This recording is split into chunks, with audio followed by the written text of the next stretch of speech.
The Korath Federation had conquered 17 star systems in 300 years. Their ships were fast. Their weapons were strong. Their soldiers were many. No species had ever stopped them.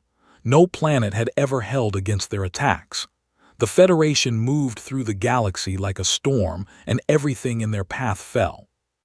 High Commander Vexter stood on the bridge of the flagship Eternal Dominion. His 4 eyes looked at the blue and green planet on the main screen. Earth, the humans called it. A small world with 1 sun and 1 moon. Nothing special about it. Nothing that should make it different from the hundreds of other worlds the Federation had taken. "Status report," Vexter said. His voice was calm. He had done this many times before. "The human fleet is destroyed, High Commander," said his second officer Krathal. "We have lost 47 ships. The humans lost everything. Their orbital stations are gone. Their satellites are gone. Nothing stands between us and their world." 47 ships. Vexter did not like that number. The humans should not have been able to destroy even 10 ships. Their technology was primitive. Their weapons were weak. Yet they had fought with something Vexter had not seen before. They had fought without any care for their own lives. Ships that should have retreated had instead rammed into Federation cruisers. Pilots who should have surrendered had instead flown into the engines of his carriers. "Begin the ground invasion," Vexter ordered. "I want this world under our control in 3 rotations." The first wave of landing craft descended through Earth's atmosphere. They came down over every continent, over the great cities and the small towns. The humans had no way to stop them. Their air defenses were already gone. Their armies were scattered and broken. On the ground, Sergeant Marcus Cole watched the sky fill with enemy ships. He stood in the ruins of what had been Denver, Colorado. Around him were the last members of his unit, 23 soldiers. That was all that remained of the 3rd Infantry Division. "Sergeant, what do we do?" asked Private Chen. She was young, only 19. She had been a medic before the invasion started. Now she carried a rifle like everyone else. Cole looked at his soldiers. They were tired. They were scared. They had been fighting for 6 days without rest. They had watched their friends die. They had watched their country burn, but they were still standing. They were still ready to fight. "We do what we always do," Cole said. "We fight. We make them pay for every inch of ground. We show them that Earth is not just another world to conquer." The Korath soldiers landed in perfect formation. They were tall creatures, almost 8 feet in height. Their skin was gray and thick like armor. Their 4 arms each held a weapon. They moved with the confidence of warriors who had never known defeat. Field Commander Gorvak led his battalion into the ruined city. His orders were simple: clear the area, kill any humans who resisted, capture those who surrendered. The High Commander wanted prisoners to study. He wanted to understand how such a primitive species had managed to destroy so many Federation ships. "Spread out," Gorvak commanded. "Search every building, report any human presence." His soldiers obeyed. They moved through the streets with their weapons ready. The city was quiet, too quiet. Gorvak had conquered many worlds. He knew the silence before an ambush. The first shot came from a broken window 3 stories up. A Korath soldier fell, a hole in his head. Then more shots came, from the left, from the right, from everywhere at once. "Contact," Gorvak shouted. "Return fire." The Korath weapons were powerful. Each shot could blast through concrete walls. Each burst could level a small building. They fired at every window, every doorway, every shadow that moved. But the humans were not where they expected. Cole had positioned his soldiers in the tunnels beneath the city, in the sewers and the subway stations. They would pop up, fire a few shots, then disappear before the Korath could respond. "This is not possible," Gorvak said to himself. His battalion had lost 30 soldiers in 10 minutes. 30, against a handful of primitive humans with primitive weapons. He called for support. More troops landed. Heavier weapons were brought in. The Korath began to destroy the city block by block, turning buildings into rubble, filling the tunnels with fire. Cole pulled his remaining soldiers back. They had killed maybe 100 Korath, but they had lost 8 of their own. The math was not in their favor. It never had been. "Fall back to the mountains," Cole ordered. "We will make our stand there." The Rocky Mountains had been a place of refuge since the invasion began. The high ground, the narrow passes, the caves and hidden valleys. The Korath technology worked less well in the mountains. Their sensors had trouble with the mineral deposits. Their vehicles could not navigate the steep terrain. For 2 more days, Cole and his soldiers fought. They set traps. They triggered rock slides. They attacked at night when the Korath were changing shifts. Every hour they cost the enemy more lives. But every hour Cole lost more soldiers too. First Johnson, shot by a sniper. Then Williams and Park, killed when a Korath strike hit their position. Then Martinez, who stayed behind to hold a bridge while the others escaped. By the morning of the 9th day, only Cole remained. He sat in a cave high in the mountains, checking his ammunition. 2 magazines, maybe 60 rounds. He had 1 grenade, 1 knife, and injuries that would have killed most people days ago. He thought about his wife, about his daughter. They had been in Seattle when the invasion started. He did not know if they were alive or dead. He hoped they had made it to the shelters. He hoped they were safe somewhere underground, waiting for rescue that would never come. Outside he could hear the Korath closing in. Hundreds of them, maybe thousands, all looking for one human soldier who had caused them so much trouble. Cole smiled. It was not a happy smile. It was the smile of a man who had made his peace with death. "All right," he said to himself, "let us finish this." High Commander Vexter received the reports from the surface with growing concern. The invasion was succeeding, of course. It had to succeed. The Federation always succeeded, but the cost was higher than anything he had ever seen. "How many have we lost?" he asked. 12,000 ground troops, High Commander, Krathal reported. His voice was careful. He knew how dangerous it was to bring bad news. The humans refuse to surrender. They fight even when there is no hope of victory. They fight until they are dead. 12,000, in 9 days, against a species with no space fleet left, against scattered groups of soldiers with primitive weapons. It was impossible, yet it was happening. "Show me the data on the mountain region," Vexter commanded. The main screen changed to show the Rocky Mountains. Red dots marked Korath casualties. There were so many of them. And in the center, moving slowly toward a single blue dot, were thousands of Korath troops. "One human?" Vexter asked. "We have sent thousands of soldiers after one human." "This human has killed over 300 of our soldiers, High Commander. He has destroyed 4 transport vehicles. He has survived 7 direct attacks on his position. Field Commander Gorvak has requested drone surveillance and orbital bombardment support." Vexter felt something he had not felt in a long time: curiosity. What kind of creature could do this? What drove a being to fight when all was lost? "Deny the orbital bombardment," he said, "but send the drones. I want to see this human for myself." On the mountain, Cole moved from his cave as the sun rose. He knew the Korath would find him soon. They had been getting closer every hour. Their drones buzzed overhead, searching. He found a good position on a ridge overlooking a narrow valley. There was only one way up. The Korath would have to come through that valley to reach him. It was a good place to die. Cole dug in. He moved rocks to make a small wall. He checked his rifle one more time. He waited. The first Korath appeared an hour later. A scout moving carefully through the rocks below. Cole aimed, fired. The scout fell. More Korath came. They were not careful now. They knew where he was. They came in waves, firing as they advanced.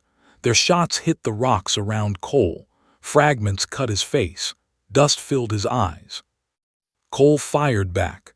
1 shot, 1 kill. That was how he had been trained. That was how he had survived this long. Every bullet had to count. Every bullet had to find a target. 10 Korath fell, then 20, then 30. They kept coming. On the Eternal Dominion, Vexter watched through the drone cameras. The bridge crew watched too. No one spoke. They saw the human. He was small compared to the Korath. His body was covered in blood and dirt. His uniform was torn, but he moved with purpose. Every motion was controlled. Every shot was precise. "Why does he not surrender?" one of the officers asked. "He must know he cannot win." Vexter did not answer. He was watching the human's face. There was no fear there, no despair. There was only determination, only focus, only the will to fight. Cole's first magazine ran empty. He ejected it, slammed in the second. The Korath had reached the base of the ridge. They were climbing now, using their 4 arms to pull themselves up the steep rock. He shot the lead climber, then the next, but there were too many. They were getting closer. A shot hit Cole in the shoulder. He felt the impact, felt the pain explode through his body. He gritted his teeth and kept firing. Another shot hit his leg. He fell to one knee but did not stop. "He is wounded," Krathal said. "He should retreat, he should find cover." But Cole did not retreat. He did not find cover. He stood up on his one good leg and kept fighting. The second magazine ran empty. Cole threw down his rifle and pulled out his grenade. The first Korath reached the top of the ridge. Cole pulled the pin. "For Earth," he said. The explosion killed 6 Korath. It also threw Cole backward, slamming him against a boulder. His body was broken. His blood painted the rocks red. But he was not dead. Not yet. He reached for his knife. The Korath surrounded him now, dozens of them, their weapons aimed at his head. "Surrender," Field Commander Gorvak said. He had come to see this human for himself, to see the creature that had cost him so many soldiers. "Surrender and we will treat your wounds. We will let you live." Cole laughed. It was a wet sound filled with blood. "You do not understand," he said. "We do not surrender. We are human." He threw the knife. It buried itself in Gorvak's throat. The field commander fell. The Korath soldiers fired. They did not stop firing until there was nothing left of the human but ash and memory. On the bridge of the Eternal Dominion, silence fell. Vexter stared at the screen. The smoking crater where the human had made his last stand. The bodies of Korath soldiers scattered across the valley below. "One human," he said. His voice was strange, different. "One human killed 437 of our soldiers. One human alone with primitive weapons and mortal wounds." "He was an exceptional warrior," Krathal said, "but he is dead now. The resistance in that region is finished." "No," Vexter said. "You do not understand. He is not exceptional. Look at our reports. Look at what is happening everywhere on this planet. The humans are all like this. They are all willing to die rather than surrender." The Council of Commanders gathered in the main conference hall of the Eternal Dominion. 17 high-ranking officers sat around a circular table. They represented every battle group in the invasion fleet. They had come to discuss a problem none of them understood. High Commander Vexter stood at the head of the table. Behind him, screens showed images and data from across Earth. Cities in ruins, battles still raging, casualties mounting on both sides. "We have been on this planet for 15 rotations," Vexter began. "In that time we have lost 62,000 soldiers. We have destroyed every major human military force.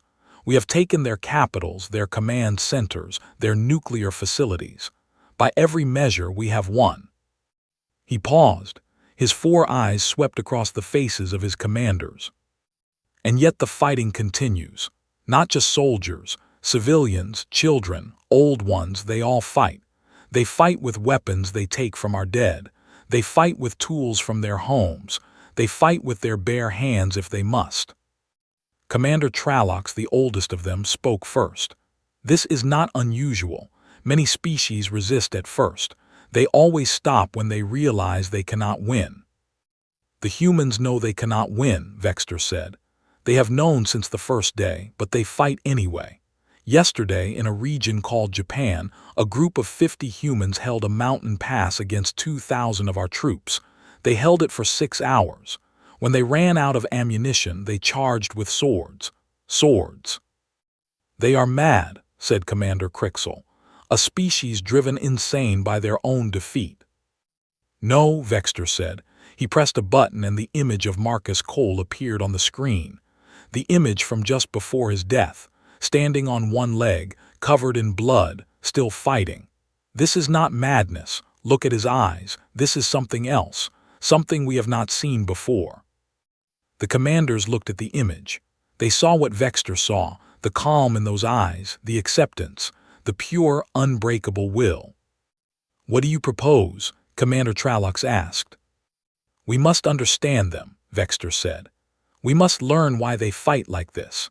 Because if we do not, if we continue as we are, we will lose more soldiers conquering this one world than we have lost in the last 100 years combined. Across Earth, the pattern repeated. In every country on every continent, humans fought back, not just soldiers anymore, farmers with hunting rifles, teachers with kitchen knives, teenagers with stolen weapons. They all fought. In Paris, an old woman named Marie Dubois led a group of survivors through the sewers. She was 73 years old. She had been a baker before the war. Now she planted bombs under Korath patrol routes and watched them explode. In Brazil, a fishing boat captain named Carlos used his knowledge of the Amazon River to lead raids on Korath supply lines. He lost 3 sons in the first week. He did not stop fighting. In Australia, a group of ranchers turned the outback into a death trap for Korath patrols. They knew every water hole, every canyon, every cave. The Korath who went in rarely came out. Stories spread, not just among humans but among the Korath, stories of humans who would not die, of traps that appeared from nowhere, of ambushes that struck without warning. The soldiers began to fear assignments to Earth. They began to call it the planet of the undying. On the Eternal Dominion, Vexter met with the chief scientist, Zarlok.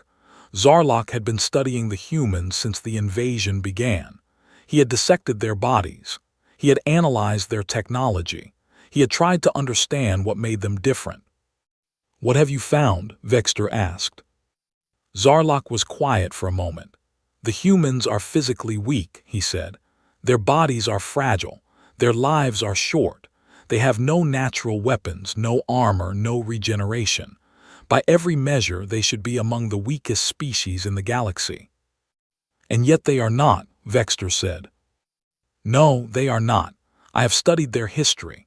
For thousands of years, they have been at war with each other. They fight over land, over resources, over ideas. They fight even when the cost is greater than any possible reward. It is in their nature.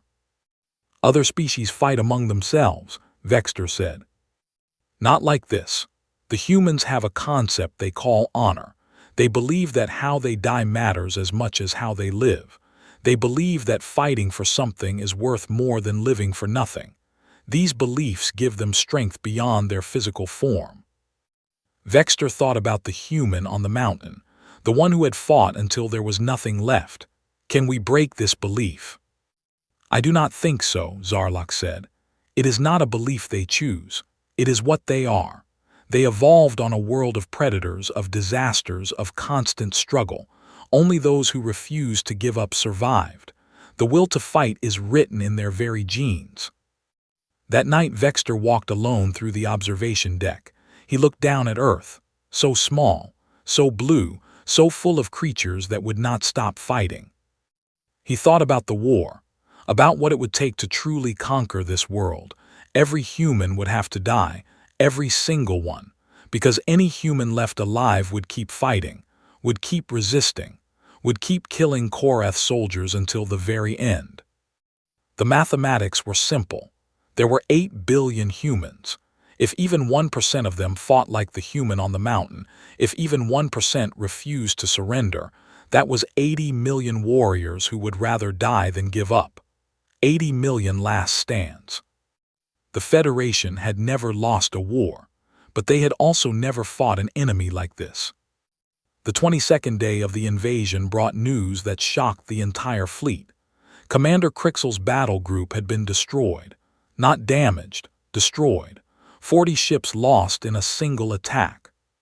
Vexter read the report 3 times. He could not believe it. How? He demanded. The humans have no ships. We destroyed their fleet on the first day. They did not use ships, High Commander, Krathal said. His voice was shaking. They used missiles, nuclear missiles, hundreds of them. They had hidden them beneath the ocean, beneath the ice, in places we never thought to look. We disabled their launch systems, Vexter said. We destroyed their command structure. They launched manually, individual humans, submarines with small crews. They knew they would die in the launch. They launched anyway. Vexter closed his eyes. Of course they did. The humans always found a way. They always kept fighting, no matter what it cost them. The attack changed the mood of the fleet. Soldiers who had been confident became nervous. Officers who had talked about quick victory now talked about survival. The Federation had never lost 40 ships in a single battle. Never.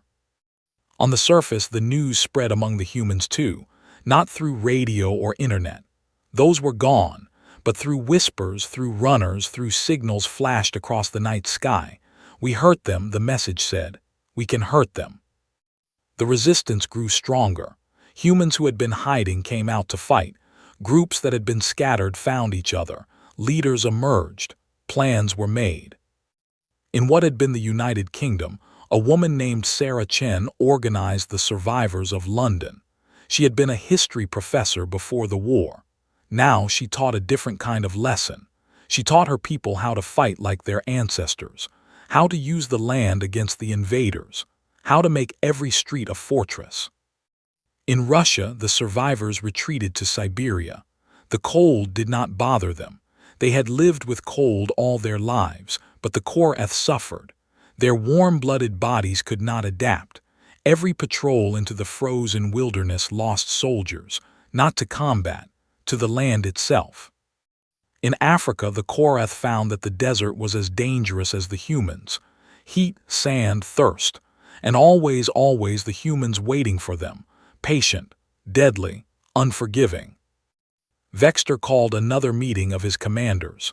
The mood was different now. The confidence was gone. In its place was something new, something the Korath were not used to feeling: uncertainty. Our losses continue to mount, Vexter said. We now control less than 30% of the planet's surface. Our supply lines are constantly under attack. Morale is falling. We should use the planet killers, Commander Velrak said. He was young, ambitious, and tired of losing soldiers. Sterilize the surface, start fresh with colonists. And waste a world that could feed 3 colonies, Commander Tralox asked. The resources on this planet are valuable. That is why we came here. Resources mean nothing if we cannot hold them, Velrak said. We have lost 90,000 soldiers. 90,000. More than we lost in the last 5 conquests combined. Vexter raised a hand for silence. There is another option, he said, one that has never been considered by the Federation before. The commanders looked at him with confusion. We could leave, Vexter said. We could withdraw our forces and let the humans have their world.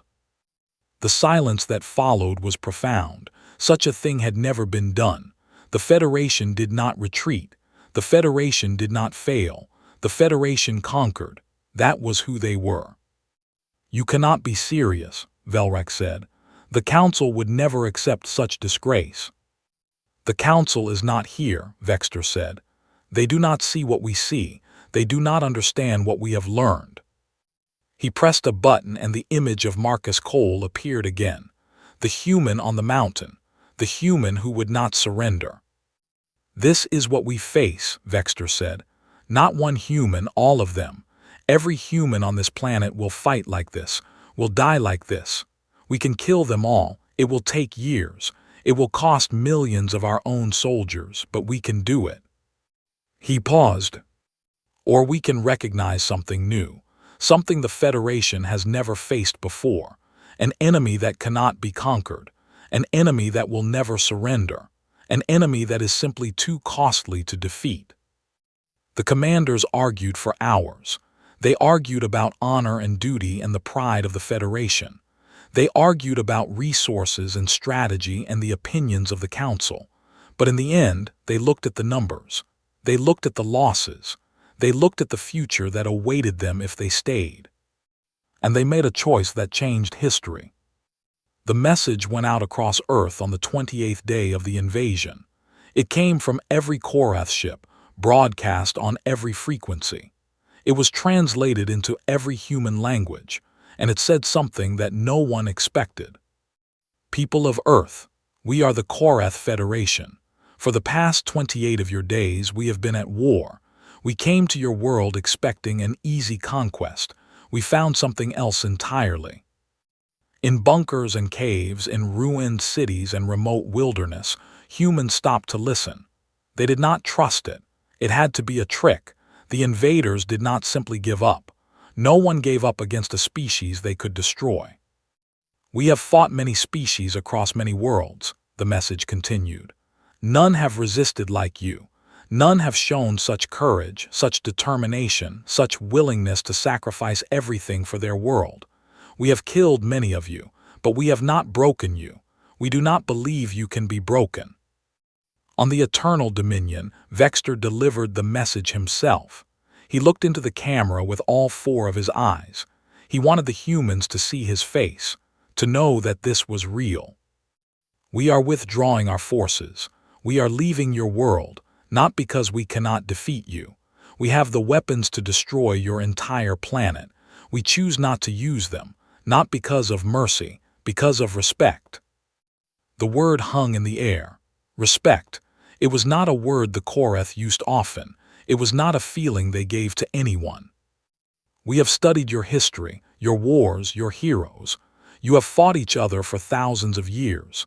Yet when we came, you stopped fighting each other and fought us. Every nation, every people, every human, united against a common enemy. Vexter paused. He thought about the human on the mountain, the one he had watched die, the one whose image he could not forget. We witnessed one of your soldiers make a last stand against our forces. He was alone. He was wounded. He had no hope of victory, yet he fought until there was nothing left of him, and in his eyes I saw something I have never seen before. I saw a species that will never surrender, that will never give up, that will fight until the very end of all things. Across Earth, humans listened. Some cried, some cheered, some simply stood in silence, unable to believe what they were hearing. We could destroy you, Vexter continued. But destroying you would not be a victory. It would be a waste of a species that has proven itself worthy of the stars. So we make you an offer instead. The offer was simple. The Korath would leave. They would not return. In exchange, they asked only that Earth remain at peace with the Federation. They asked that humans never attack Korath worlds. They asked for trade agreements and diplomatic relations.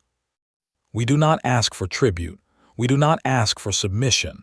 We ask for equals, because that is what you have proven yourselves to be. The message ended. The Korath ships began to move, not toward Earth, away from it. One by one they rose from the surface, gathered in orbit, and headed for the edge of the solar system. Sarah Chen watched them go from the ruins of London. Around her, survivors emerged from their hiding places. They looked at the sky with wonder, with hope, with the beginning of something new. "Is it really over?" someone asked. "No," Sarah said, "it is just beginning." In Brazil, Carlos stood on the deck of his boat and watched the last Korath transport rise into the clouds. His 3 sons were gone. His country was in ruins. But they had won. Somehow, against all odds, they had won. In Paris, Marie Dubois sat down for the first time in weeks. She was so tired. Her old bones ached, but she smiled. Because the invaders were leaving, because her people would live. In the Rocky Mountains, at a place that would later be called Cole's Ridge, humans gathered to pay their respects. They did not know Marcus Cole's name yet. They did not know his story. But they had heard about a soldier who had fought alone against hundreds, who had killed over 400 enemies before he fell, who had shown the invaders what humanity truly was. Someone had placed a flag there, a simple American flag, torn and dirty but still recognizable. Beneath it, someone had written on a rock, "Here a human made his stand. Here the invaders learned to fear." The news spread across the galaxy faster than any ship could travel. The Korath Federation had surrendered, not to a mighty empire, not to a superior force, to a single planet of soft, weak, short-lived creatures who simply refused to die. Other species took notice, species that had lived under Federation rule for centuries, species that had given up hope of ever being free. They watched the humans and they wondered, if these creatures could resist the Federation, could they? On the Eternal Dominion, now far from Earth, Vexter received reports of unrest in 3 Federation territories. Rebellions were forming. Other species were beginning to fight back. "The humans have infected them with hope," Krathal said. "What do we do?" Vexter thought about it for a long time. "We change," he said finally. "We become something new or we fall. That is the lesson the humans have taught us." A year later, a human ship left Earth for the first time since the invasion. It was small. It was slow. It carried only a dozen people, but it carried something more important than people. It carried a message. The message was simple. It was written in every language known to the Federation. It said, "We are humanity. We do not conquer. We do not enslave. But we do not surrender. If you seek freedom, we will help you find it. If you seek peace, we will help you keep it. And if you seek to destroy us, we will teach you what we taught the Korath." The galaxy would never be the same. In the centuries that followed, humans became known throughout the stars, not as conquerors, not as warriors, but as something more. They were the species that could not be broken, the species that stood with the weak against the strong, the species that showed the galaxy what courage truly meant. And on a ridge in the Rocky Mountains, a monument stood, a simple stone with a simple message. It bore the name of a soldier who had been forgotten by everyone except his enemies, a soldier whose last stand had changed the course of history. The monument read, "Sergeant Marcus Cole. He stood alone. He died free. And in his death, humanity found its place among the stars." Every year, on the anniversary of the surrender, humans from across Earth would gather at Cole's Ridge. They would tell stories of the invasion. They would remember those who had fallen, and they would make a promise. The same promise Marcus Cole had made when he stood alone against an army. "We are human. We do not surrender. We do not give up. We fight until the very end. Not because we are strong, not because we are many, but because that is who we are. That is what we have always been, and that is what we will always be." Humanity, the species that made the Korath Federation surrender, the species that could not be conquered, the species that changed the galaxy forever. All because one soldier refused to give up.